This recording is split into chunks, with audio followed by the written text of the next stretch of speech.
اعوذ باللہ من الشیطان الرجیم بسم اللہ الرحمن الرحیم ہا انتم اولائی تحبونہم ولا یحبونکم، تم تو اتنے سادہ لوگ ہو کہ محبت کرتے ہو ان سے اور وہ تم سے محبت نہیں کرتے۔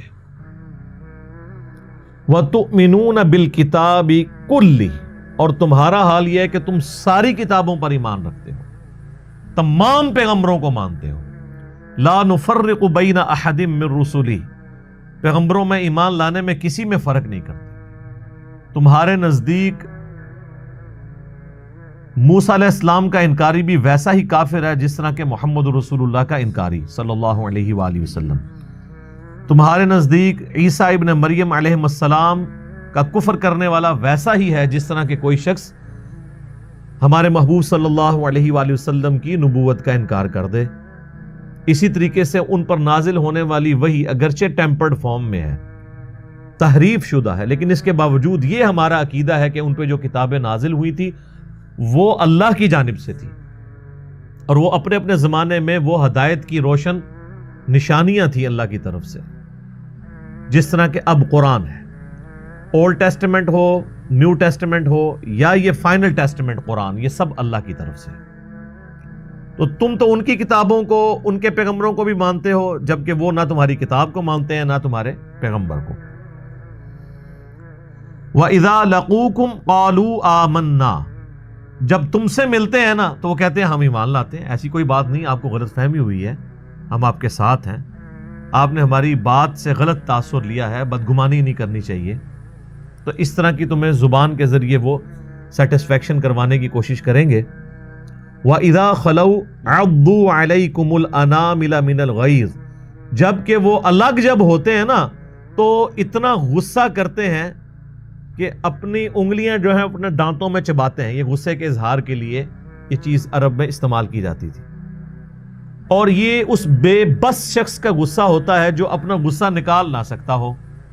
ظاہر ہے کہ کامل الایمان مومنین کے سامنے یہ چند منافقین جو دنیا کی محبت میں گرفتار تھے، وہ کس طریقے سے اہل ایمان کا مقابلہ کر سکتے تھے؟ اندر وہ کوڑتے رہتے تھے کہ ان کو ہم ڈائریکٹلی سامنے آ کے جو ہے وہ کنفرنٹ بھی نہیں کر سکتے، اور دل کے اندر نفرت بھی رکھتے تھے۔ تو اس کا اینڈ رزلٹ یہ ہے کہ وہ جب الگ بیٹھتے تھے تو انگلیاں یوں کر کے چباتے تھے غصے سے کہ کبھی ہمیں موقع ملے ان کو ہم نہیں چھوڑیں گے۔ تو اس کا جواب بھی اب ترکی بترکی دیا جا رہا ہے۔ قل موتوا بغیظکم، اے نبی ان سے فرماؤ مر جاؤ تم اپنے غصے کے اندر۔ کیا زبردست انداز ہے، تم اسی غم اور غصے کے اندر گھل گھل کے مر جاؤ، اسی حسد کی آگ کے اندر، کہ یہ پیغمبر جو ہے وہ بنو اسماعیل میں کیوں آ گیا اور بنی اسرائیل میں کیوں نہیں آیا۔ ان اللہ علیم بذات الصدور، بے شک اللہ تعالی جانتا ہے سینوں میں چھپے ہوئے رازوں کو بھی۔ کوئی شخص سامنے جتنی مرضی ایکٹنگ کر لے، لیکن اللہ تعالیٰ کو یہ پتا ہے کہ یہ ایکٹر ہے یا واقعی یہ ایمان والا ہے۔ ان تمسسکم حسنۃ تسؤہم، اگر تمہیں کوئی بھلائی پہنچتی ہے تو انہیں بڑی بری لگتی ہے۔ کسی جنگ کے موقع پر تمہیں کوئی کامیابی حاصل ہوئی تو یہ بڑا کوڑتے ہیں۔ پس منظر میں غزوہ بدر ہو چکی ہے، یہ اس کے بعد نازل ہوئی ہے۔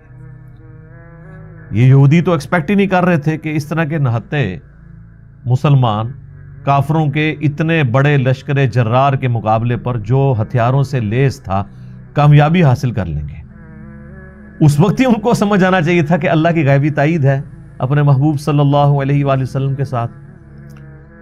وَإِن تُصِبْكُمْ سَيِّئَةٌ يَفْرَحُوا بِهَا، اور اگر تمہیں کوئی تکلیف پہنچ جائے، جو کہ ظاہر ہے کہ اللہ تعالیٰ نے اہل ایمان کو بھی آزمانا ہوتا ہے، تو یہ بڑی خوشیاں مناتے ہیں۔ تمہارے دشمنوں کو کوئی فائدہ پہنچے یا تمہیں دشمنوں سے کوئی تکلیف پہنچے یا کوئی ذہنی ٹینشن پہنچے، یہ بڑے خوش ہوتے ہیں کہ ان کو تکلیف آئی ہے۔ وَإِن تَصْبِرُوا، اب تمہاری روش کیا ہونی چاہیے کہ اگر تم صبر کی روش اختیار کرو گے، وَتَتَّقُوا، اور اللہ کا ڈر اور تقوی اختیار کرو گے، لَا يَضُرُّكُمْ كَيْدُهُمْ شَيْئًا، تو کوئی چیز بھی ان کی تمہیں نقصان نہیں پہنچا سکے گی، ان کا کوئی فریب، کوئی مکر، کوئی چال تمہیں نقصان نہیں پہنچا سکے گی اگر تم صبر کرو گے اور اللہ سے ڈرتے رہو گے. اللہ کی غیبی مدد تمہارے ساتھ ہوگی. ان اللہ بما یعملون محیط، بے شک اللہ تعالیٰ احاطہ کیے ہوئے ہے جو وہ اعمال کر رہے ہیں. اللہ تعالیٰ کی نظر میں ہے ان کے اعمال، وہ اللہ تعالیٰ کے دست قدرت سے باہر نہیں نکل سکتے. یہاں پر سورہ آل عمران کی آیت نمبر 120 کے اوپر یہ ٹاپک کمپلیٹ ہوا. اب مسلسل 60 آیات، آیت نمبر 121 سے لے کر 180 تک، مسلسل 6 رکوع، 60 آیات، وہ غزوہ احد سے متعلق ہے. آپ یہ کہہ سکتے ہیں آج کی ڈیٹ میں کہ غزوہ احد کی کمنٹری ہے، اگرچہ یہ آیات غزوہ احد کے بعد نازل ہوئی ہیں، لیکن یہ آیات غزوہ احد میں جو مسلمانوں سے مس ہینڈلنگ ہوئی، جس کی وجہ سے واضح فتح جو ہے وہ شکست میں بدل گئی، مسلمانوں نے جو اپنے محبوب صلی اللہ علیہ وآلہ وسلم کی حکم عدولی کی، وہ سارے کے سارے معاملات کو اللہ تعالیٰ نے اس میں ایڈریس کیا ہے اور مستقبل کا لائے عمل بھی بتا دیا ہے. کیونکہ اللہ تعالیٰ تو دیکھ رہا تھا کہ میں نے اس مختصر سی جماعت سے رومن اور پرشین امپائرز کو الٹوانا ہے. اگر یہ لوکل اس طرح کی جنگوں میں اس طرح کا ڈسپلن لوز کریں گے تو وقت کی بڑی بڑی سپر پاورز کے ساتھ یہ کیسے ٹکرا سکتے ہیں اگر ان کا ڈسپلن کامل نہیں ہوگا. تو یہ جو سورہ آل عمران میں غزوہ احد کی لائیو کمنٹری، کسی اور جنگ کے بارے میں اس طرح کی کمنٹری نہیں آئی کہ تم نے یہ کیا، تم نے یہ کیا، سوائے ایک آپ کہہ سکتے ہیں غزوہ تبوک کے موقع پر، چونکہ وہ آپ علیہ السلام کی آخری جنگ تھی. اس کے بعد تو آپ وفات پا گئے، وہ جنگ ہو نہیں سکی. یہ جو ڈیٹیل مقام ہے اور کسی جنگ کے لیے نہیں آیا. غزوہ بدر کا بھی ہلکا سا ذکر ہے سورۃ الانفال کے اندر، غزوہ حنین کا سورہ توبہ کے اندر، انفال کے اندر تھوڑا بہت ذکر ہے. غزوہ احزاب جسے ہم غزوہ خندق کہتے ہیں، اس کا سورۃ الاحزاب کے اندر ذکر موجود ہے. لیکن جس شان کے ساتھ سورہ آل عمران میں یہ مسلسل 60 آیات کے اندر جتنے سخت الفاظ کے ساتھ اللہ تعالیٰ نے گرفت کی ہے، اس سے آپ کو یہ پتہ چل جائے گا کہ کتابوں کا خدا اور ہے اور بابوں کا خدا اور. یہ ہے خدا کا تعارف کہ اللہ تعالیٰ اپنے دین کے غلبے کے اعتبار سے کسی کی بھی غلطی کو صرف نظر کرنے کے لیے تیار نہیں ہے. معاف کر دے گا، صرف نظر نہیں کرے گا. پہلے ڈانٹ پلائی، تم نے یہ کیا یہ کیا یہ کیا، اس لیے تمہارے ساتھ یہ ہوا، اب احتیاط کرنا. جب تک اب ڈانٹ نہیں پلائیں گے، کسی کی غلطی ہائی لائٹ نہیں کریں گے، وہ اپنی اصلاح کیسے کر سکتا ہے؟ میٹھی میٹھی باتوں سے تو اصلاح نہیں ہوتی ہے جب تک غلطی ہائی لائٹ نہ کی جائے. تو اس میں غزوہ احد کی لائیو کمنٹری آئے گی، اس اعتبار سے کہ غزوہ احد کے بعد اللہ تعالیٰ نے کمنٹری کی. اس کی وجہ یہ ہے کہ نبی علیہ السلام تو یہ بشارت دے چکے تھے کہ اللہ تعالیٰ نے اس جنگ میں بھی ہمیں فتح ہمارا مقدر کرنی ہے، لیکن اینڈ رزلٹ یہ ہوا کہ برے طریقے سے مسلمانوں کو شکست ہوئی، اگرچہ بیچ میں فتح ہو گئی تھی. تو پھر اللہ تعالیٰ نے کہا کہ یہ نبی نے کوئی جھوٹا وعدہ تم سے نہیں کیا، ہم نے تو فتح دے دی تھی جس طرح اپنے پیغمبر کے ساتھ وعدہ کیا تھا. تم نے جو ہے غلطی کی جس کا خمیازہ تمہیں بھگتنا پڑا. اور اس میں میں اکثر ایک جملہ بولتا ہوں جو اللہ تعالیٰ نے مجھ پہ شرح صدر کیا کہ اگر اللہ کے نبی صلی اللہ علیہ وآلہ وسلم مسلمانوں میں موجود ہوں، اس سے بڑی تو مسلمانوں کی کوئی سعادت نہیں ہے نا. اس کے باوجود اگر مسلمان اللہ کی نافرمانی کریں تو اللہ نے اس چیز کی پرواہ نہیں کرنی کہ ان میں اللہ کا نبی موجود ہے. اس غلطی کا، اس نافرمانی کا خمیازہ بھگتنا پڑے گا، حتیٰ کہ خود نبی صلی اللہ علیہ وآلہ وسلم کے بھی دانت شہید ہو گئے. آپ کی تو کوئی غلطی نہیں تھی. اور آج جب کہ اللہ کے نبی ہم میں موجود نہیں ہیں، ہم نبی صلی اللہ علیہ وآلہ وسلم کی اعلانیہ نافرمانیاں کریں، ہمیں ان دعاؤں کا وہ حصہ بھی میسر نہیں ہے جو صحابہ کو ڈائریکٹ میسر تھا. آج اگر ہم اللہ کے نبی کے خلاف چلتے ہیں تو مجھے بتائیں اللہ تعالیٰ ایسی کی تیسی نہیں پھیرے گا ہماری؟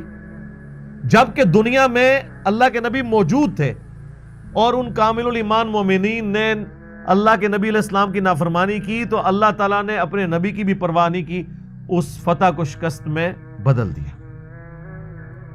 یہ ہے اللہ تعالیٰ کا رول، جو میں اکثر کہتا ہوں کہ اللہ کے ساتھ کسی کی کوئی رشتہ داری نہیں ہے۔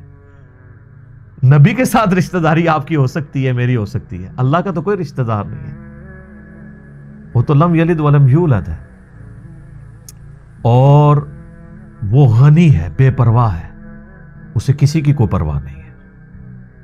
یہ بڑا کریٹیکل ایشو ہے۔ تو یہ غزوہ احد کی یہ کمنٹری ایک قرآن حکیم میں بڑا انٹرسٹنگ ٹاپک ہے اس وقت کے حالات و واقعات کو سمجھنے کے لیے، اور پھر اس کی روشنی میں آج کے مسلمانوں کو بھی دیکھنے کی ضرورت ہے کہ وہ کہاں پہ کھڑے ہیں۔ اس کا پس منظر یہ ہے کہ آپ کو پتہ ہے کہ 2 ہجری کے اندر غزوہ بدر ہوئی تھی، جو سورۃ الانفال میں ڈیٹیل سے آئے گا کہ اللہ نے اپنے نبی کے ساتھ وعدہ کیا تھا کہ 2 لشکروں میں سے ایک لشکر تمہیں میں دے دوں گا۔ ایک ابو سفیان کا لشکر تھا جو کہ شام سے تجارت کرنے کے بعد مکے واپس آ رہا تھا، اور ظاہر ہے کہ مکے والوں نے مسلمانوں کی جدادیں وہاں پہ قبضہ کر لی تھی، اس کے بدلے میں مسلمانوں کو اجازت دی گئی کہ اب ان کا مال بھی تم لوٹ سکتے ہو بدلے کے طور پہ، قصاص۔ اس لیے مسلمان جو ہیں وہ جب ایک نہتے لشکر کو لوٹنے کے لیے گھر سے نکلے تو ظاہر ہے جس کے ہاتھ میں کوئی ڈنڈا تھا، کوئی کسی کے ہاتھ میں کوئی چھڑی تھی، وہ لے کے نکلا۔ تلواروں سے تو نکلے نہیں تھے کیونکہ وہ لشکر تو ایک تجارتی قافلہ تھا جس کے اندر تلواریں وغیرہ تو نہیں ہوتی تھی، لیکن راستے میں اللہ تعالیٰ نے فیصلہ کر دیا کہ بھئی یہ تو ہم اب تمہیں جو ہے وہ کہیں اور تمہاری ٹکر کروائیں گے اور حق کا حق ہونا ظاہر کریں گے۔ ابو سفیان کو یہ جب بات پتہ چل گئی کہ اس طرح مسلمان ہمارے لشکر کو لوٹ سکتے ہیں تو اس نے اپنا راستہ بدل لیا، اور پیرلل میں اس نے ایک قاصد بھجوا دیا مکہ شریف کے تمہارے تجارتی قافلے کو خطرہ ہے، کیونکہ ساری روزی روٹی اسی کے ساتھ جڑی ہوئی تھی ان کی۔ وہ سارے اپنا جو سامان دیتے تھے وہ بیچ کے شام میں، اور اس سے وہ پیسے یا اس کے جو بارٹر سسٹم تھا اس کے متبادل اور چیزیں لے کے آتے تھے۔ تو انہوں نے اپنے قافلے کے بچاؤ کے لیے پوری تیاری کر کے 1000 کا لشکر کیل کانٹے سے لیس، اسلحے سے لیس لے آئے، اور یہاں مسلمان نہاتے تھے۔ اب مسلمانوں کے سامنے آفر تھی، قرآن نے کہا کہ تمہارا تو دل تھا کہ تم تجارتی قافلے کو لوٹتے، لیکن اللہ تعالیٰ ان 313 نہتے مسلمانوں کو ٹکروانا چاہتا تھا ان 1000 اسلحے سے لیس لوگوں کے ساتھ، تاکہ اللہ تعالیٰ اسے یوم الفرقان، حق اور باطل کی جیت کا جو فرق ہے، جو حق اور باطل کا فیصلہ کر دے کہ حق جو ہے وہ اس کی جیت ہے اور باطل کی شکست ہے۔ یہ نہیں تھا کہ وہ بالکل ہی اتنے گئے گزرے تھے کہ وہ بیچارے ایک تلوار بھی گھر سے نہیں لا سکتے تھے۔ یہ جو ہمارا پریزنٹ کیا جاتا ہے نا کہ وہ شاید کو بہت غریب تھے، وہ پیچھے ریزن یہ تھی کہ وہ جو تلواریں ان کے پاس نہیں تھی، کیونکہ وہ اس نیت سے تو گئے نہیں تھے۔ تو غیبی مدد آئی اور اللہ تعالیٰ نے فرشتوں کے ذریعے ان کے لشکر کو ملیا میٹ کیا۔ اب اس چیز کا غصہ ان کے اندر موجود تھا، کیونکہ عرب کے لوگ اتنے جنگجو اور قریش کے لوگ جنگجو، اور پھر ان کی ایک عزت، پورے عرب میں ان کا قافلہ کوئی لوٹتا نہیں تھا کہ یہ کعبے کے متولی ہیں، گدی نشین ہیں، خانقاہ نشین ہیں، اور مختلف قبائل کے بت بھی خانہ کعبے میں رکھے ہوتے تھے۔ ان کو یہ بھی ڈر ہوتا تھا کہ اگر ہم نے ان کا قافلہ لوٹا تو یہ ہمارے بت اٹھا کے ہمارے خداؤں کو، بزرگان دین کو اٹھا کے باہر پھینک دیں گے، تو ہمارے بزرگوں کی یہ توہین کر دیں گے۔ تو وہ اس ڈر سے قافلے نہیں تھے قریش کے لوٹے جاتے، یعنی یہ شاہی خاندان تھا پورے عرب کے اندر۔ اب اس شاہی خاندان کی اس طرح مٹی پلید ہو نہتے مسلمانوں کے ہاتھوں، جو خود بھی قریش میں سے تھے، مسلمان بھی ظاہر ہے قریش میں سے تھے، مہاجرین، تو اس شکست کا بدلہ وہ لینا چاہتے تھے۔ 70 بڑے بڑے سردار ان کے قتل ہو گئے تھے، جس میں ٹاپ آف دا لسٹ ابو جہل بھی مارا گیا تھا بدر کے اندر۔ مکے کا کوئی گھر ایسا نہیں بچا تھا جس میں کوئی میت نہ ہو۔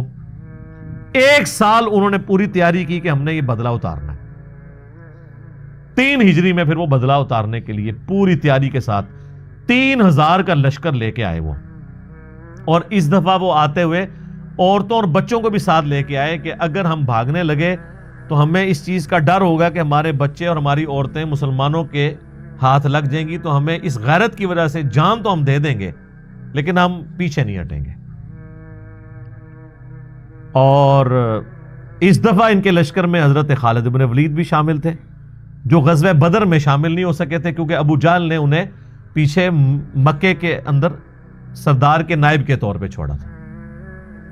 اور ابو جہل چونکہ اب مارا جا چکا تھا، اس دفعہ لشکر کی سربراہی جو ہے وہ ابو سفیان کے ذمے آئی۔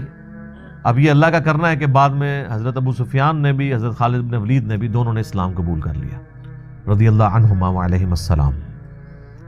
تو لیکن اس وقت تک ظاہر ہے کہ اسلام دشمنی ان میں موجود تھی، بلکہ بدر کے اندر ہی صرف ابو جہل آیا، باقی جتنے جنگیں مشرکین عرب کے ساتھ مسلمانوں کی ہوئی ہیں، ایک غزوہ حنین کو چھوڑ دیں آپ، باقی سب میں لیڈر جو ہے وہ کفار کی طرف سے ابو سفیان ہی تھا، چاہے وہ احد ہو، چاہے خندق ہو، یا صلح حدیبیہ والا ایشو ہو۔ تو اب وہ بدلہ لینے کے لیے آ رہے تھے۔ اب مسلمانوں میں یہاں پہ مشورہ شروع ہو گیا۔ اب نبی صلی اللہ علیہ وآلہ وسلم کی ذاتی خواہش یہی تھی کہ ہمیں مدینے کے اندر رہ کے نا مدینے کا دفاع کرنا چاہیے، جس طرح کے بعد میں غزوہ خندق کے موقع پر کیا۔ چونکہ مساق مدینہ بھی یہودیوں سے ہوا تھا، تو ہمیں ایک عددی برتری بھی حاصل ہو جائے گی کہ مدینے پہ اگر مشرکین عرب نے حملہ کیا تو یہودی بھی ہمارے ساتھ مل کر ہمارا ساتھ دیں گے، کیونکہ وہ معاہدے کے اندر تو بندھے ہوئے تھے، اور اگر ہم باہر نکلتے ہیں تو پھر ہمیں یہ مدد حاصل نہیں ہوگی۔ لیکن جو لوگ غزوہ بدر کے بعد انصار مدینہ نوجوان لڑکے مسلمان ہوئے تھے، وہ تو ابھی اس شہادت کے جذبے کے ساتھ سرشار تھے۔ وہ کہتے ہیں جی ہم نے کیوں اندر رہنا ہے، ہم نے تو باہر نکل کے لڑیں گے ایسی کی تیسی ان کافروں کی، ہم تو جان دینے کے لیے تیار ہیں۔ تو نبی صلی اللہ علیہ وآلہ وسلم نے کثرت رائے کی وجہ سے یہی فیصلہ کیا کہ ٹھیک ہے، اب اگر یہ اکثریت کا یہی فیصلہ ہے تو ٹھیک ہے، میں اسی کو مانتا ہوں۔ اسلام میں یعنی اس اعتبار سے حلال کے دائرے میں تو جمہوریت ہی دیکھی جائے گی، حلال کے دائرے میں، حرام کے معاملے میں دیکھا جائے گا اللہ کا حکم کیا ہے۔ تو اب یہ دونوں حلال تھے، یا مکے کے مدینے کے اندر رہ کے دفاع کرتے یا باہر، تو اب اکثریت کی رائے تھی باہر، تو آپ نے فرمایا ٹھیک ہے۔ بہرحال یہ اب پہلا موقع تھا کہ نبی علیہ السلام اپنے گھر سے زرہ پہن کے نکلے، تو یعنی صحابہ کو یہ پتہ چل گیا کہ یہ معاملہ کوئی زیادہ سخت ہونے والا ہے۔ آپ نے یعنی خود بھی پہنا، وہ جو سر پہ وہ لوہے کی ٹوپی پہنی جاتی ہے، اور پھر نبی علیہ السلام کو صحیح بخاری میں آتا ہے خواب بھی دکھا دیا گیا تھا کہ آپ کے سامنے ایک گائے ذبح ہو رہی ہے جس کا کافی زیادہ خون نکلا ہے، تو آپ کو یہ پتہ چل گیا تھا کہ میرے کافی سارے اصحاب اس میں شہید ہو جائیں گے، لیکن ظاہر ہے کہ اللہ کی تقدیر کو تو کوئی نہیں ٹال سکتا نا۔ تو نبی علیہ السلام باہر نکلے۔ اب آپ باہر جو ہے مورچوں میں مختلف جگہ پہ مختلف لوگوں کی ڈیوٹیاں لگا رہے تھے، تو اب یہاں سے یہ وہ اس واقعے کا آغاز سورہ آل عمران کی آیت نمبر 121 سے ہوگا کہ آپ مورچوں کے اوپر ڈیوٹی لگا رہے تھے کہ فلاں نے اس جگہ رہنا ہے، فلاں نے اس جگہ رہنا ہے، اور اس طریقے سے اس معاملے کو لے کے چلنا ہے۔ صحیح بخاری میں ڈیٹیل آتی ہے، قرآن میں بھی اس کا ذکر آ جائے گا آگے چل کے، کہ ایک کرٹیکل درہ تھا، پہاڑی چوٹی تھی، جس کے اوپر آپ نے 50 تیر انداز جو ہے نا وہ مقرر کر دیے، جن کے سردار تھے عبداللہ بن جبیر رضی اللہ تعالیٰ عنہ۔ صحیح بخاری میں آتا ہے نبی علیہ السلام نے ان 50 لوگوں کو یہ وصیت کی تھی کہ تم اگر یہ دیکھو کہ چیل کوے بھی ہماری لاشوں کی بوٹیاں اٹھا کے لے کے جا رہے ہیں، تب بھی تم نے اس پہاڑی سے نیچے نہیں اترنا جب تک میں تمہیں حکم نہ دوں۔ اب اس سے زیادہ تو کوئی نہیں سمجھا سکتا نا کسی کو کہ جو مرضی ہو جائے تم نے یہ درہ نہیں چھوڑنا۔ آخری یہی ہو سکتا تھا نا کہ مسلمانوں کو شکست ہو جاتی اور مسلمانوں کی مدد کے لیے وہ درہ چھوڑتے، آپ فرمایا تم نے تب بھی نہیں چھوڑنا۔ لیکن وہی ہوا کہ جب جنگ میں مسلمانوں کا پلڑا بھاری ہوا تو کافر میدان جنگ چھوڑ کے بھاگ گئے، اور مسلمان جو ہے وہ ان کا پیچھا کرنا شروع ہو گئے، مال غنیمت جمع ہونا شروع ہو گیا۔ قرآن میں بھی اس کا ذکر آئے گا، بخاری میں ڈیٹیل کے ساتھ موجود ہے۔ تو وہ جو 50 تیر انداز تھے نا، انہوں نے وہ پہاڑی جو چوٹی تھی، وہ آج بھی آپ غزوہ احد کے شہداء کا جو قبرستان ہے اس کے پاس وہ آج بھی درہ موجود ہے۔ وہ پہاڑی چوٹی جو ہے چھوٹی سی، اس پہ میں خود بھی چڑھا ہوں، آپ چڑھ سکتے ہیں، اتنی اونچی نہیں ہے، وہ انہوں نے چھوڑ دیا۔ اگرچہ جو ان کے لیڈر تھے عبداللہ ابن جبیر، وہ چیختے رہے کہ اللہ کے نبی نے منع کیا تھا، صرف 15 بندے اس کے ساتھ رہے، باقی 35 لوگ جو ہیں مال غنیمت جمع کرنا شروع ہو گئے۔ اور انہوں نے یہ اجتہاد کیا کہ یہ جو حضور نے فرمایا تھا تو اس صورت میں تھا جب مسلمانوں کو شکست ہوتی، اب تو ہمیں فتح ہو گئی ہے، یعنی اپنی طرف سے اجتہاد کر لیا، حالانکہ حضور نے فرمایا تھا میرے حکم کا انتظار کرنا ہے۔ اس سے پتہ چلا کہ اجتہاد اگر صحابہ بھی کریں اور وہ کتاب و سنت سے ٹکرائے تو اس کی کوئی اہمیت نہیں ہے، تو بابے تو اپنے بوجھ سنبھال کے رکھو، تو بزرگ بھی بوجھے سنبھال کے رکھو گے. اچھا اب وہی ہوا, خالد ابن ولید کی عقابی نظروں نے یہ دیکھ لیا, چونکہ وہ تھے کیولری کے سردار, یعنی ایک تو پیدل فوج ہوتی ہے نا, ایک گھوڑوں والی فوج, وہ تھے گھوڑوں والی فوج کے اوپر. اور یہاں سے یہ سارے ان کی فوج جب بھاگ کے جا رہی تھی کہ بھئی ہم تو شکست کھا گئے, انہوں نے جب دیکھا نا کہ اس نے درہ چھوڑ دیا ہے, اور ان کو یہ پتا تھا کہ اس پہاڑی کے پچھلی سائڈ کے اوپر راستہ ہے, پیچھے سے لا کے ہم ان پہ حملہ کریں تو مسلمانوں کی فوج کو ہم سینڈوچ بنا دیں گے. پیچھے اس طرف سے کیولری کا حملہ ہو جائے گا, یعنی گھوڑوں کے اوپر, ادھر سے آلریڈی ہماری فوج موجود ہے جو بھاگ رہی ہے, تو ان کو ہم جو ہے نا وہ دونوں فوجوں کے درمیان ان کو پیس دیں گے. بس وہی ہوا, خالد بن ولید نے آ کے نا اس پہاڑی کے پیچھے سے حملہ کیا. اب ظاہر ہے کہ مسلمان تو ابھی وہ تو سامان سمیٹ رہے تھے کافروں کا مال غنیمت, وہ تو ریڈی بھی نہیں تھے. پیچھے سے حملہ ہو گیا اور اس میں ایسی بھگدڑ مچی کہ صحیح بخاری میں آتا ہے کہ بعض صحابہ بھی صحابہ کے ہاتھوں قتل ہو گئے, اس جس میں فرینڈلی فائرنگ کے اندر, جس میں حضرت جابر بن عبداللہ کے والد بھی شہید ہو گئے تھے. ان کو مسلمانوں نے ہی مار دیا, ایسی بھگدڑ مچی. اور اس کا ایفیکٹ ہوا کہ حضرت حمزہ بھی شہید ہو گئے جو کہ آرمی چیف تھے مسلمانوں کے. پھر ان کی لاش کا مسئلہ کیا گیا. ہند جو ابو سفیان کی بیوی تھی, چونکہ غزوہ بدر میں ابو سفیان کی بیوی کا بھائی اور اس کا باپ عتبہ بن ربیعہ اور بھائی اس کا ولید بن عتبہ, یہ سب لوگ, اور چچا, یہ سب لوگ مرے ہوئے تھے. یہ سب کچھ جناب عمر سیریز کے اندر انہوں نے فلمایا ہے. آپ کو جناب وہ غزوہ احد کے موقع پہ انہوں نے پہنچا دیا. اردو ڈبنگ کے ساتھ بھی ہماری ویب سائٹ ahlsunnatpak.com کے اوپر رکھی ہوئی ہے, آپ ڈاؤن لوڈ کر کے اسے ضرور دیکھیں.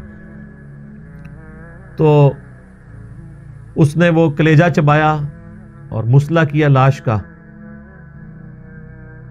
اور مسلمانوں کا ظاہر ایک تکلیف پہنچی. مدینے کا کوئی گھر نہیں تھا جس میں کوئی میت نہ ہو, اتنے مسلمان شہید ہو گئے. انصار مدینہ, مسلمانوں کے حوصلے پست ہو گئے کہ جی کدھر بدر کی کامیابی اور کدھر احد کے اندر اتنی شکست, کہ سب سے بڑھ کر کے اللہ کے نبی علیہ السلام کی بھی شہادت کی خبر مشہور ہو گئی. قرآن میں اس کا بھی ذکر آئے گا. حتیٰ کہ کئی صحابہ نے تلواریں پھینک دی کہ اب تو حضور ہی فوت ہو گئے, اب ہم نے کس کے لیے لڑنا ہے. تو اللہ نے فرمایا کہ بھئی نبی تو پہلے بھی گزرے ہیں, اگر نبی علیہ السلام فوت ہو جائیں یا جنگ میں قتل کر دیے جائیں تو کیا تم اپنے دین سے الٹے قدم پھر جاؤ گے؟ ایسا تو نہیں ہے. اللہ تعالیٰ تو زندہ ہے اور اس کے دین کو لے کے چلنا ہے. اللہ تعالیٰ کا دین نبیوں کا محتاج تو نہیں ہے, نبی تو آئے اور چلے گئے, دین تو ہمیشہ رہنا ہے. تو نبی علیہ السلام کے 4 مبارک دان یہ شہید ہو گئے, کیونکہ آپ پہ ایسا حملہ ہوا کہ وہ آپ کا اپنا جو خود اوپر وہ لوہے کی ٹوپی پہنی تھی, اس کے کنگرے جو ہے نا یوں اندر گال سے اندر چلے گئے, یہ دانت ٹوٹ گئے, اور اتنا خون بہا کہ صحابہ کو لگا کہ بھئی حضور تو فوت ہو گئے. پھر بخاری مسلم میں آتا ہے کہ حضرت علی اور حضرت فاطمہ نے حضور کا زخم دھویا, اور حضرت علی ڈھال کو الٹا کر کے اس میں پانی لے کے آئے, حضرت فاطمہ نے زخم دھویا. پھر حضرت فاطمہ نے سلام اللہ علیہا جب خون نہیں رکتا تھا تو انہوں نے ایک کپڑا جلا کے کاٹن کا, اس کی راکھ رکھی, اس سے خون رکا. پھر آہستہ آہستہ یعنی معاملات سیدھے ہوئے. اسی دوران حضرت طلحہ جو ہیں وہ اپنے ہاتھوں کے اوپر وہ تیر روکتے رہے جو نبی علیہ السلام کی طرف آ رہے تھے. ان کے ہاتھ جو ہے وہ ایک شل ہو گیا, پوری زندگی ان کا ایک ہاتھ یعنی ان کا نہیں تھا, اسی میں ہی ہوا اور جنت کما لی انہوں نے. اسی طریقے سے کئی انصاری صحابہ جو ہیں وہ حضور کو بچاتے بچاتے شہید ہو گئے یکے بعد دیگرے. اور پھر اسی دوران نبی علیہ السلام نے اور چند اصحاب نے جو آپ کے ساتھ تھے, حضرت ابوبکر, عمر, عثمان تو نہیں تھے, حضرت عثمان تو اس بھگدڑ میں جو ہے وہ فتنے کا شکار ہو گئے. فتنہ پنجابی والا نہیں, عربی والا, آزمائش کا. حضرت ابوبکر, عمر اور علی اور باقی چند سینئر صحابہ 12 کے قریب جو تھے حضور کے ساتھ تھے. تو پھر آپ پہاڑ کی طرف چڑھ گئے, اور ادھر خالد بن ولید تو کہنے لگا کہ بھئی اب کام ان کا ختم ہی کر جائیں تاکہ مسئلہ ختم ہو جائے. ابو سفیان نے کہا کہ نہیں, یہ پہاڑ کے اوپر ہے, ہم اگر ان کا پیچھا کریں گے, یہ اوپر سے صرف پتھر بھی مارنا شروع کریں تو ہمیں نقصان ہو سکتا ہے, ہم نے بدلہ لینا تھا, لے لیا. تو پھر وہ واپس چلے گئے. پھر حضور علیہ السلام نے, صحیح بخاری میں آتا ہے, بعض اصحاب کو پیچھے بھیجا کہ تم نے جا کے اب ان کا تعاقب کرنا ہے, ایسا نہ ہو یہ پھر پلٹ کے واپس آ جائیں. تو اور یہ بھی ایک بہادری کی علامت تھی. پھر وہ پیچھا کرنے والے اصحاب میں بڑے بڑے صحاب حضرت علی اور باقی لوگ تھے جو پیچھے تک گئے. ان کے لیے بھی قرآن میں پھر اللہ تعالیٰ کی طرف سے آیا کہ یہ لوگ تھے جنہوں نے حضور کا ساتھ دیا اور کافروں پہ رعب ڈال دیا. پھر وہ واپس مڑ کے انہوں نے دیکھا نہیں ہے. اور بہرحال اس میں کئی ایک غلطیاں ہوئی جس کا خمیازہ پھر مسلمانوں کو بھگتنا پڑا. حتیٰ کہ جو حضور علیہ السلام کے دانت شہید ہوئے اس وقت آپ علیہ السلام کی مبارک زبان سے بھی ایک بات نکلی کہ اللہ ایسی قوم کو کیسے ہدایت دے سکتا ہے جنہوں نے اپنے نبی کا چہرہ خون سے رنگ دیا. تو اللہ تعالیٰ نے سب سے پہلے جب گرفت فرمائی تو اپنے محبوب کے اوپر فرمائی لیس لک من الامر شیء. اے نبی آپ کو کوئی اختیار نہیں ہے کسی معاملے میں, اللہ چاہے تو ان کو معاف بھی کر دے.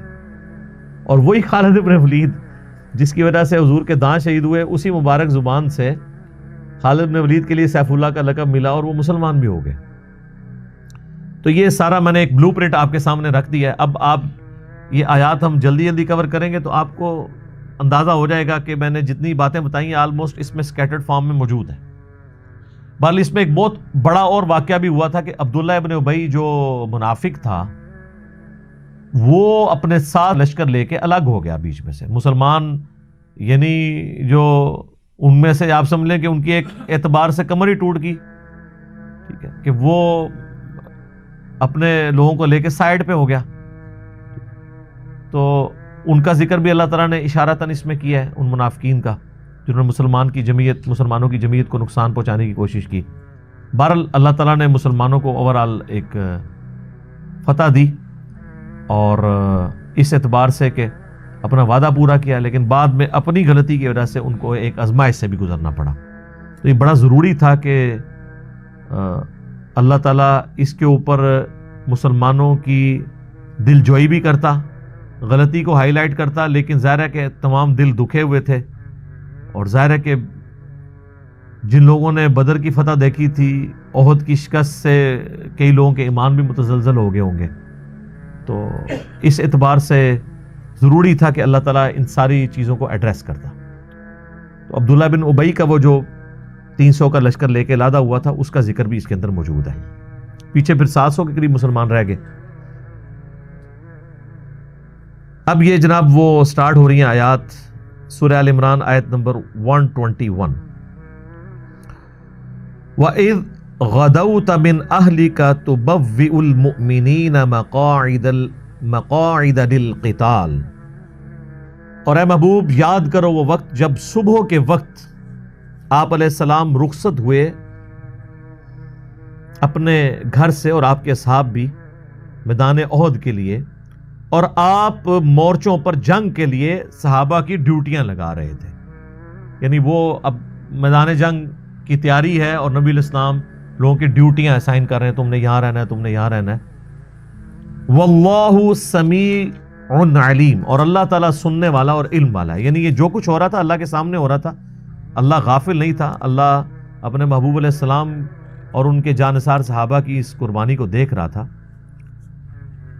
اذ ہمت طائفتان منکم ان تفشلا, جبکہ ارادہ کیا تم میں سے 2 جماعتوں نے کہ وہ بزدلی دکھائیں. 2 قبیلے تھے انصار کے, بنو سلمہ اور بنو حارثہ, انصار مدینہ کے تھے.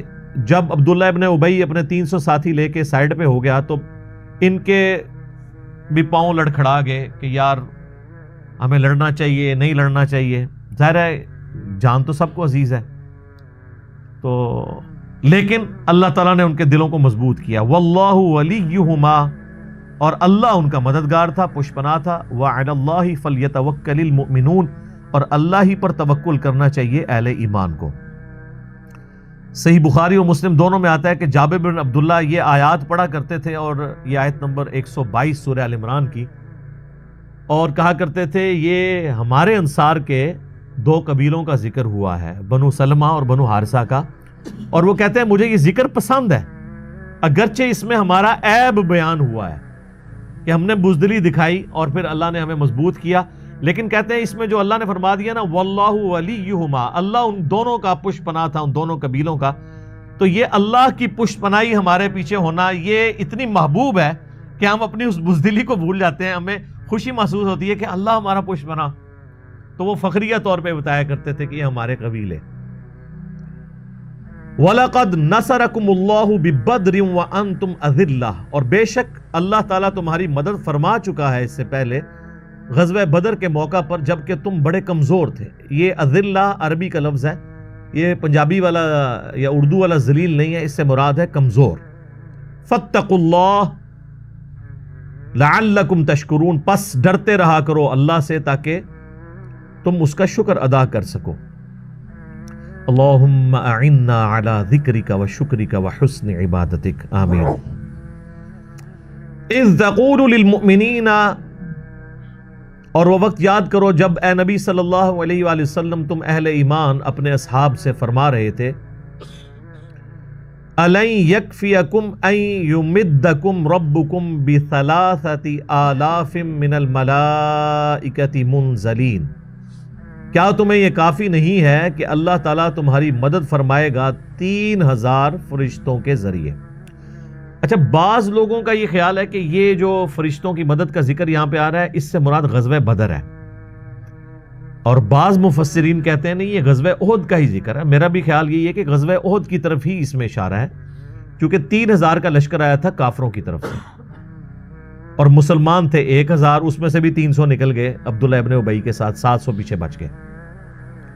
تو 3000 کے مقابلے پہ اللہ نے اپنے نبی کے ساتھ مدد کی کہ جی میں 3000 فرشتے نازل فرماؤں گا، اہل ایمان کو خوشخبری سنا دو۔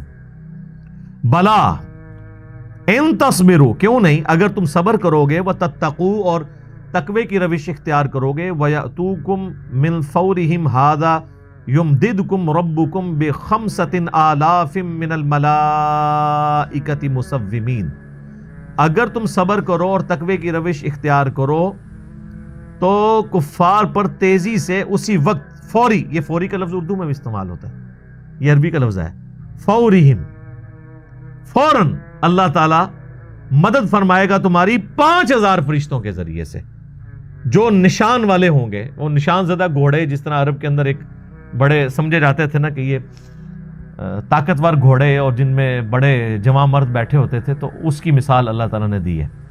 لیکن مجھے بتائیں کہ یہ 3000 5000 فرشتے، بھائی انسانوں کو لڑنے کے لیے تو ایک فرشتہ بھی بہت ہے، تو یہ صرف مسلمانوں کی تسلی کے لیے تھا کہ بھئی اگر تم 700 رہ گئے ہو نا اور 300 نے چھوڑ دیا ہے تمہارا ساتھ، اور سامنے 3000 ہے تو 3000 فرشتے نازل ہو جائیں گے، یعنی انسان بہرحال انسان ہی ہے کہ چلو ان کے مقابلے میں تمہاری نفری پوری ہو جائے گی، کاؤنٹنگ پوری ہو جائے گی۔ اور اسی بات کا اللہ نے ذکر کر دیا، وَمَا جَعَلَهُ اللَّهُ إِلَّا بُشْرَى لَكُمْ وَلِتَطْمَئِنَّ قُلُوبُكُمْ بِهِ، اور یہ فرشتے جو اتارنے والی بشارت اللہ تعالیٰ نے تمہیں دی ہے، یہ اس لیے تاکہ تمہارے دل مطمئن ہو جائیں اس کے اوپر۔ وَمَن نَّصْرُ إِلَّا مِنْ عِنْدِ اللَّهِ الْعَزِيزِ الْحَكِيمِ، اور مدد تو نہیں ہے مگر اللہ کی طرف سے جو غالب ہے اور حکمت والا ہے۔ اللہ کو کوئی ضرورت نہیں ہے، وہ تو کن فیکون کی شان رکھتا ہے کہ وہ فرشتے بھیجیں، وہ تو ایک فرشتہ بھی نہ بھیجے تب بھی اس کے ایک اشارے سے کایا پلٹ سکتی ہے۔ غزوہ خندق کے موقع پر سرد ہوائیں اللہ نے چلا دی، اللہ کے لیے کوئی مسئلہ ایک ہوا چلا دے تو سب کچھ ہی الٹ کے رکھتے۔ لِيَقْطَعَ طَرَفًا مِّنَ الَّذِينَ كَفَرُوا أَوْ يَكْبِتَهُمْ فَيَنْقَلِبُوا خَائِبِينَ، یہ مدد اس لیے تھی کہ تاکہ کاٹ دے ایک حصہ کافروں سے یا ذلیل کر دے ان کو، پس وہ ناکام اور نامراد ہو کر لوٹ جائیں۔ اب جناب پہلی گرفت نبی علیہ السلام کے اوپر اللہ کی طرف سے، لیس لک من الامر شیء، اے نبی آپ کو کوئی اختیار نہیں ہے کسی کے معاملے کا، او یتوب علیہم او یعذبہم فانہم ظالمون، اللہ چاہے تو ان کی توبہ قبول کر لے یا انہیں عذاب دے، ظالم تو یہ ہیں ہی ہیں۔ وَلِلَّهِ مَا فِي السَّمَاوَاتِ وَمَا فِي الْأَرْضِ، اور آسمانوں اور زمین کی بادشاہی تو اللہ کی ہے۔ يَغْفِرُ لِمَن يَشَاءُ وَيُعَذِّبُ مَن يَشَاءُ، وہ جسے چاہے بخش دے، جسے چاہے عذاب دے، گرفت فرما لے۔ وَاللَّهُ غَفُورٌ رَحِيمٌ، اور اللہ تعالیٰ بخشنے والا مہربان ہے۔ یہ وہی بات آ گئی، لیس لک من الامر شیء، آپ کو بھی کوئی اختیار نہیں ہے۔ یہ اسی طرف اشارہ ہے جو بخاری اور مسلم میں اسی کانٹیکسٹ میں امام بخاری وہ حدیث لے کے آئے کہ نبی علیہ السلام کے دانت شہید ہوئے، تو آپ کی مبارک زبان سے یہ بات نکلی کہ اللہ ایسی قوم کو ہدایت کیسے دے گا جنہوں نے اپنے نبی کا چہرہ خون سے رنگ دیا؟ تو اللہ نے فرمایا یہ بات آپ نے نہیں کرنی، اور اللہ چاہے تو ان کو ہدایت بھی دے سکتا ہے۔ اور دیکھ لیں وہی خالد ابن ولید جس کی وجہ سے نبی علیہ السلام کے دانت شہید ہوئے، مسلمانوں کی فتح شکست میں بدل گئی، اسی کو اللہ تعالیٰ نے دوبارہ نہ صرف اسلام کی دولت سے مالا مال کیا، بلکہ وہ اس پیگن کو، یعنی ایک بائی برتھ مشرک کو ایسا ایمان دیا کہ اس کے ذریعے پھر رومن اور پرشین امپائرز تک الٹوا دی۔ جنگ قادسیہ اور یرموک، اور اس سے پہلے جو چھوٹی بیٹل فیلڈز ہیں ان کے اندر آپ ان کی ذرا، یرموک تو یعنی آپ سمجھ لیں دن ہی حضرت خالد بن ولید کا تھا، قادسیہ میں وہ شامل نہیں تھے، لیکن اس سے پہلے جو عراق فتح ہوا ہے، ہیرا شہر فتح ہوا ہے، آدھا جو پرشین امپائر وہ حضرت خالد بن ولید نے گرائی تھی۔ پھر چونکہ حضرت ابوبکر کی طرف سے ان کو خط آیا تھا کہ آپ نے رومن امپائر کی طرف جانا ہے، اور ابو عبیدہ ابن جرح اسی دوران حضرت ابوبکر فوت ہوئے تو حضرت عمر نے ان کو ہٹا کے حضرت ابو عبیدہ کو لگایا، اور یہ بار ان کے ساتھ اسسٹنٹ کے طور پہ تھے۔ تو یہ اللہ کی جناب قدرت ہے جسے اٹھا کے جہاں سے مرضی اٹھا کے جہاں مرضی فائز کر دے۔ تو حضرت خالد بن ولید کی پوری زندگی جو ہے وہ اس اعتبار سے قربانیوں سے عبارت ہے۔ میرا حضرت خالد بن ولید پہ کلپ بھی ہے، ڈیٹیل لاکھوں لوگوں نے یوٹیوب پہ دیکھا ہے۔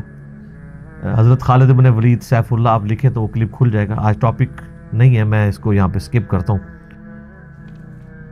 یا ایھا الذین آمنوا لا تأکلوا الربا اضعافا مضاعفہ۔ اب اچانک ایک ٹاپک ڈسکس ہو رہا ہے سود کے حوالے سے۔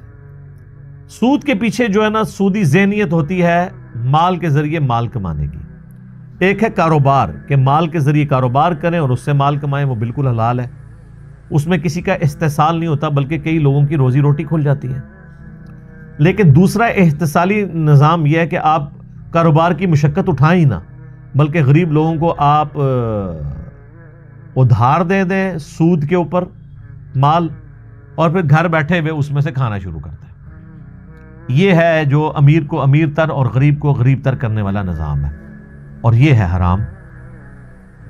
سورۃ البقرہ کی آیت نمبر 279 اس کا کلائمیکس ہے جو ہم کور کر چکے ہیں، اس میں میں نے ڈیٹیل سود کے اوپر گفتگو کی تھی، جسے شوق ہے تو وہ قرآن کلاس وہ والی دیکھے۔ اس میں تو اللہ تعالیٰ نے فرمایا تھا کہ جو لوگ اس واضح تنبیہ کے باوجود بھی سودی کام نہیں چھوڑیں گے تو تیار ہو جائیں، اللہ اور اس کے رسول کا اعلان جنگ ہے ان لوگوں کے خلاف۔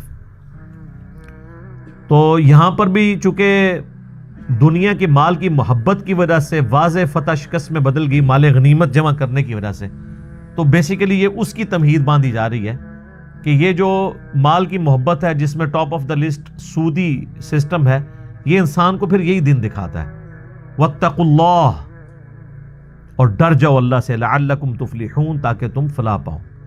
اے ایمان والو نہ کھاؤ سود دگنا چگنا کر کے، اور ڈر جاؤ اللہ سے تاکہ تم فلاح پا جاؤ۔ واتقوا النار التي اعدت للکافرین، اور ڈر جاؤ اس آگ سے جو کہ تیار رکھی گئی ہے کافروں کے لیے۔ کافر سے مراد یہ نہیں کہ غیر مسلم، جو بھی اللہ کی ناشکری کرے گا نافرمانی کرے گا، کافر کہتے ہیں انکار کرنے والے کو۔ وَأَطِيعُوا اللَّهَ وَالرَّسُولَ، اور اللہ اور اس کے رسول کی اطاعت اختیار کرو، لعلکم ترحمون، تاکہ تم پر رحم کیا جائے۔ کیا زبردست آیت ہے۔ اللہ اور اس کے رسول کی جو اطاعت کرے گا اس پہ رحم ہوگا، اور جو اللہ اور اس کے رسول کی نافرمانی کرے گا تو اس پہ رحم نہیں ہوگا۔ سمپل فارمولہ ہے۔ وَسَارِعُوا إِلَى مَغْفِرَةٍ مِّن رَبِّكُمْ، اور دوڑو لپکو مغفرت اپنے رب کی طرف سے اور جنت کی طرف۔ وَجَنَّةٍ عَرْضُهَا السَّمَاوَاتُ وَالْأَرْضُ، ایسی جنت جس کی چوڑائی زمین و آسمان کے فاصلے کے برابر ہے۔ اعدت للمتقین، جو تیار کی گئی ہے اللہ سے ڈر جانے والوں کے لیے، اللہ سے پرہیزگاری والا رشتہ رکھنے والوں کے لیے، خوف رکھنے والوں کے لیے، خشیت رکھنے والوں کے لیے۔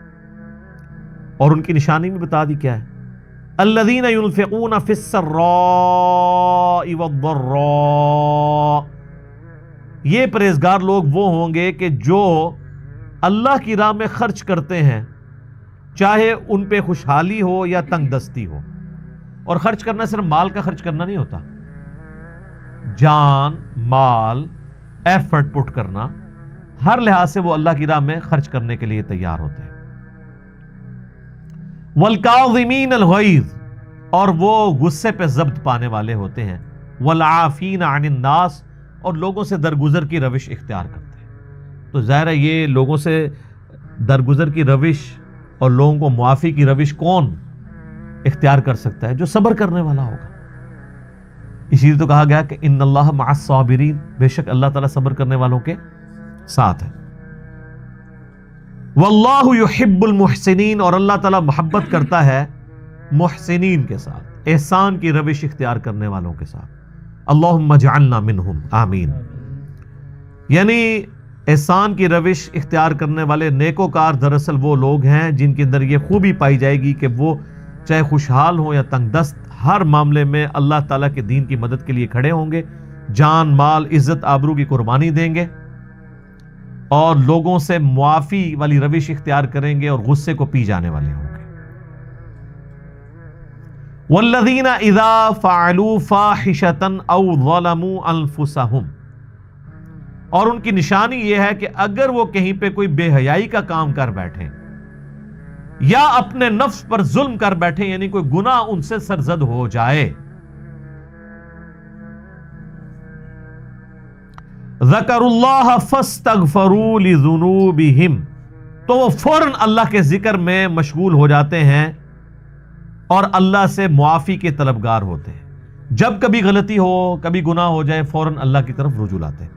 وہ سورہ ہود کے اینڈ پہ بھی جا کے آئے گا نا کہ گناہ جب انسان سے ہو جاتا ہے تو اس کے بعد جب انسان نیکیاں کرتا ہے تو وہ گناہوں کو مٹا دیتی ہے۔ تو اللہ کے نیک بندوں کی نشانی یہاں پہ آئی کہ اگر ان سے بتقاضۂ بشریت کوئی گناہ سرزد ہو جائے تو وہ اللہ کی طرف رجوع لاتے ہیں، نہ صرف اللہ کی طرف رجوع لاتے ہیں بلکہ اللہ سے معافی کے طلبگار بھی ہوتے ہیں، اللہ کا ذکر بھی کرتے ہیں۔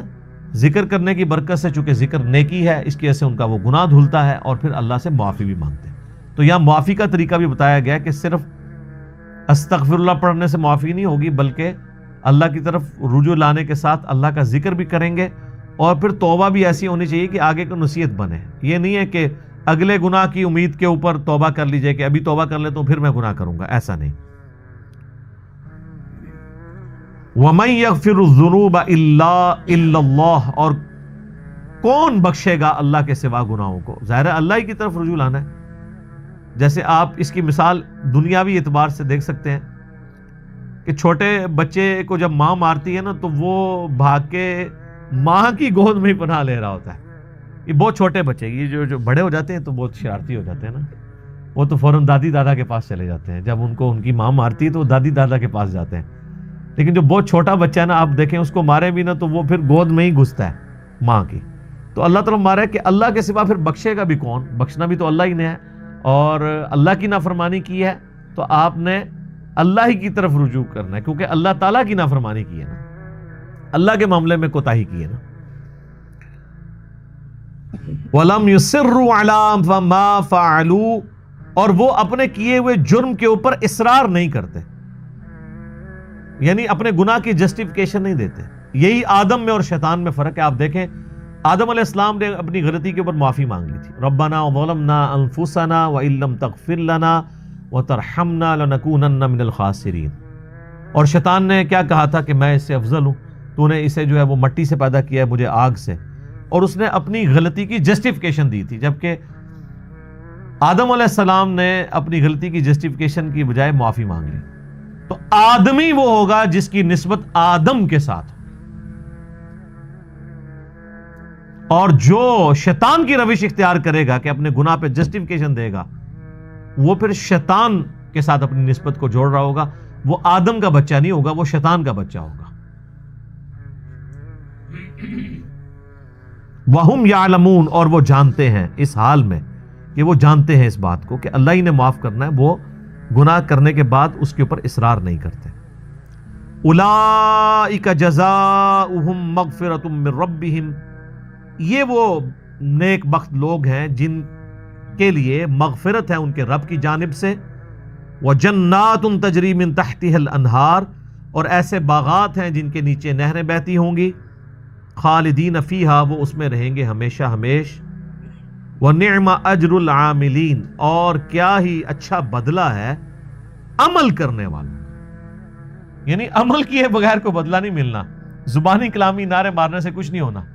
آپ دیکھ لیں کہ مسجد میں نماز، فجر کی نماز کے لیے ایک صف بھی پوری نہیں ہوتی اور مسجد کے باہر نعرے مارنے کے لیے سینکڑوں لوگوں کا مجمع لگا ہوتا ہے۔ غلامی رسول میں موت بھی قبول ہے، نماز قبول نہیں ہے۔ آپ یہ جلسے جلوس بھی دیکھ لیں، چاہے وہ ربیع الاول کے جلوس ہوں، چاہے محرم کے جلوس ہوں، آپ دیکھیں جلوسوں میں کتنا رش ہوتا ہے، اور وہ جلوس جب زور کی نماز کے وقت کہیں پہ ختم ہو رہے ہوتے ہیں تو آپ ہونا تو چاہیے کہ آج تو مسجد بھری ہوئی ہو، جمعے سے بھی زیادہ رش ہو، مسجد میں اتنے ہی لوگ ہوتے ہیں، تو اس کا مطلب وہ کام ذرا آسان ہے، یہ کام مشکل ہے۔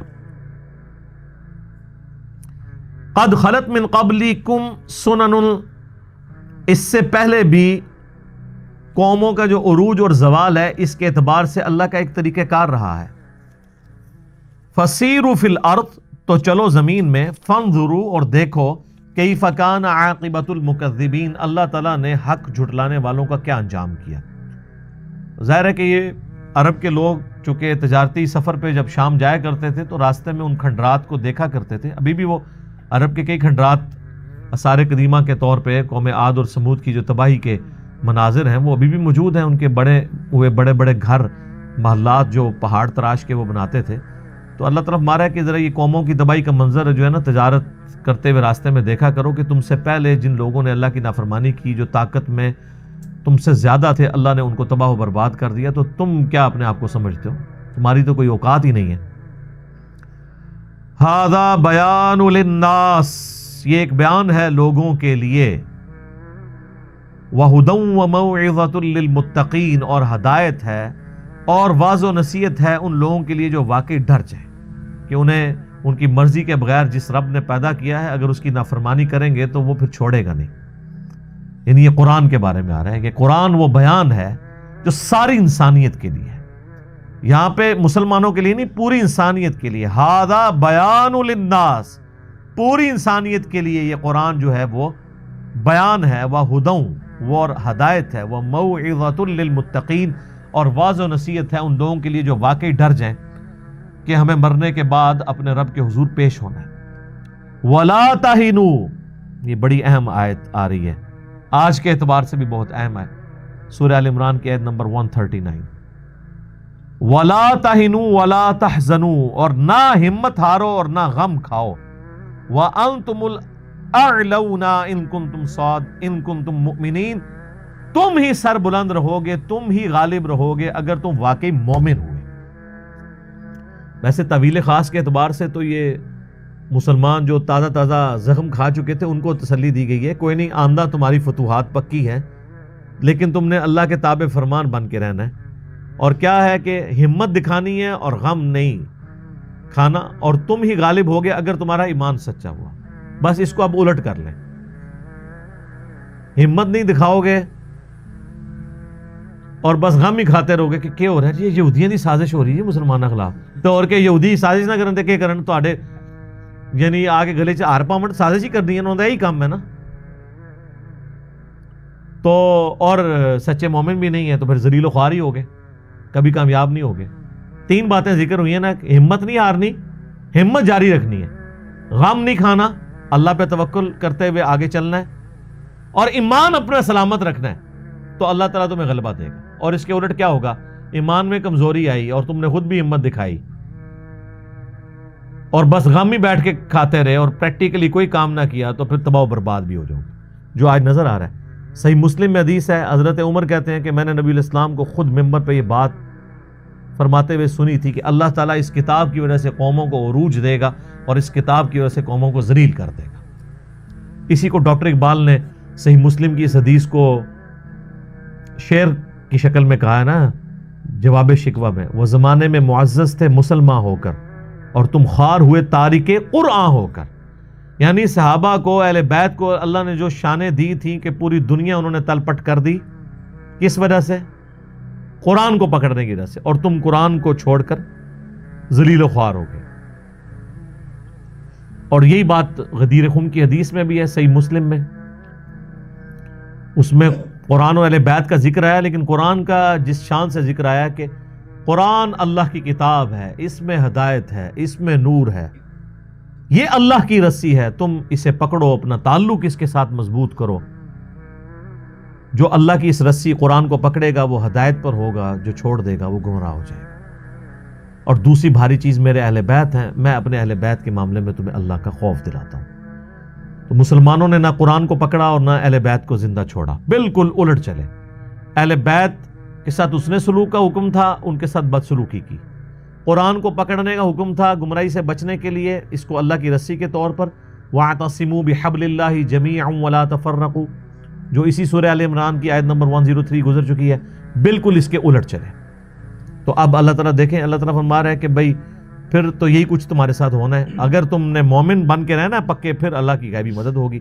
اِن یمسسکم قرح، اگر آج تمہیں چوٹ ملی ہے، فقد مس القوم قرح مثلہ، تو تمہاری جو مخالف پارٹی ہے یہ بھی تو اس طرح کی چوٹ کھا چکے ہیں بدر میں۔ آج اگر تمہیں احد کے اندر تکلیف پہنچی ہے تو بدر کے اندر ان کے ساتھ بھی یہی کچھ ہوا تھا۔ آج اگر مدینے کے کوئی گھر نہیں بچا جس میں کوئی میت نہ ہو، تو اس وقت مکے کا کوئی گھر نہیں بچا تھا جس کے اندر کوئی میت نہ ہو۔ وَتِلْكَ الْأَيَّامُ نُدَاوِلُهَا بَيْنَ النَّاسِ، یہ تو دن ہیں جو ہم لوگوں کے درمیان پھیرتے رہتے ہیں، کبھی کسی کا پلڑا اونچا، کبھی کسی کا پلڑا اونچا۔ سر یہ بڑا یونیورسل ٹروتھ ہے قرآن میں جو بیان ہوا ہے۔ یہاں پہ بھی آپ دیکھ لیں، کوئی پولیٹیکل لیڈر ہے، کوئی ڈکٹیٹر ہے، وہ سمجھتا ہے کہ پتہ نہیں، میں دنیا میں مجھ سے پہلے تو کبھی کوئی اس طرح کا انسان آیا نہیں ہے، لیکن دن کیسے پھرتے ہیں۔ آپ نے تو ہم پاکستان کی ہسٹری میں کس طرح عروج و زوال دیکھے ہیں، کدھر ایک ہمارا ایک ڈکٹیٹر تھا، کس طرح وہ مکے لہراتا تھا، اور آج وہ کس طرح مفلسی کی زندگی ہاسپٹل میں گزار رہا ہے۔ تو کہتا تھا میں کمانڈو ہوں، میں یہ ہوں وہ ہوں، آج عدالتوں کا سامنا کرنے کے لیے تیار نہیں ہے۔ آپ پرانی چیزیں تکبر سے بھری ہوئی وہ تقریریں دیکھیں اور اب وہ شکل دیکھیں، شکل بھی بگڑ گئی ہوئی ہے۔ ٹھیک ہے جی، ہاتھ کانپ رہے ہیں، جسم کانپ رہا ہے۔ انسان میں طاقت ہمیشہ تو رہتی نہیں ہے، تو انسان کیا ہے؟ اللہ طرف ہمارا ہے، یہ ایام ہم لوگوں میں بدلتے رہتے ہیں۔ وَلِيَعْلَمَ اللَّهُ الَّذِينَ آمَنُوا، تاکہ اللہ تعالیٰ جانچے کون ہے پکے ایمان والے۔ وَيَتَّخِذَ مِنْكُمْ شُهَدَاءَ، اور اللہ تم میں سے شہید چن لے، جو اللہ کے لیے گواہ بن کر کھڑے ہوں یا اللہ کے لیے گواہ بنتے ہوئے اپنی جان دے دیں۔ وَاللَّهُ لَا يُحِبُّ الظَّالِمِينَ، اور اللہ تعالیٰ ظالموں سے محبت نہیں رکھتا۔ وَلِيُمَحِّصَ اللَّهُ الَّذِينَ آمَنُوا، اور اس طرح کی جو آزمائشیں ہوتی ہیں جنگوں کی، اللہ تعالیٰ اس کے ذریعے نکھار دے گا اہل ایمان کو۔